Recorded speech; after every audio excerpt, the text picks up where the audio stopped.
Hello, it's Sylvan Bell coming to you live from Oahu. It is January 5th, 2015. I got my good friend Jen Wright Ginther, and we're going to talk about the body language of approaching a woman and some of the things that come and happen right and some of the things that go wrong, okay? So we're going to talk specifically about preening right now, because that's one of the biggest questions that people have. So let's say that Jen is sitting across the room, and I look at her, and she smiles, and then she looks at me, and then I smile, and then she looks down, and then looks back at me and smiles. Now, one of the things that happens is Jen is gonna have the possibility to start preening. Now, preening could be that she's starting to play with her hair. She can start playing with her ear, right? She can start rubbing her arm. But these are all signs of like saying, hey, green light, I want some attention, come over and talk to me. And like, a lot of times people will say, well, how do I know?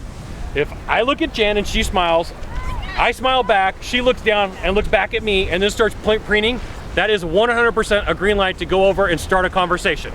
Right? You can go over and say, hey, my name is Scott. You can go say, hey, can I buy you a drink? You can say, hey, what do you recommend from the store? What book do you recommend? Just start with a question. Now remember, we're gonna talk about how close that I can get when I do this. Start out about an arm's distance is gonna keep you okay for proximity. And then the chances are great that when she's talking to me and I'm talking to her, I'm gonna start unknowingly start playing with my clothes, straightening stuff out. I might play with a button, I might pull on my ear, I might rub, if I had hair, I start rubbing my hand through my hair, right? And a lot of times, the slower that a woman rubs her hand through her hair, it could be, not always is, but it could be a sign that she's definitely interested, okay?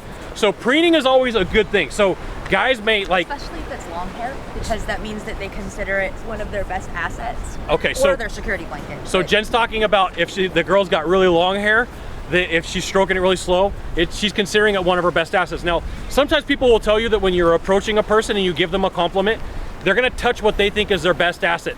Now, I'm gonna leave it to your imagination where a woman could touch if she thinks that something's her best asset, and Jen could just stand here and smile, right? But it's really gonna be up to you to pay attention to what's going on.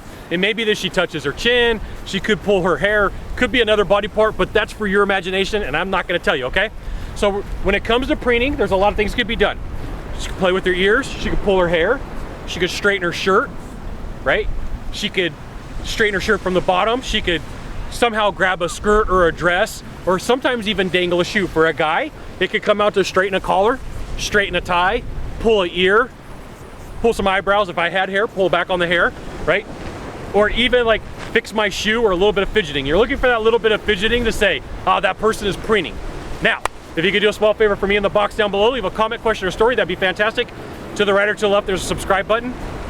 Subscribe. And then you can send it out to all your friends via StumbleUpon, Facebook, Twitter, Google+. Scott Sylvan Bell, Jen Wright Ginther. We'll see you soon. Thanks for watching. Aloha.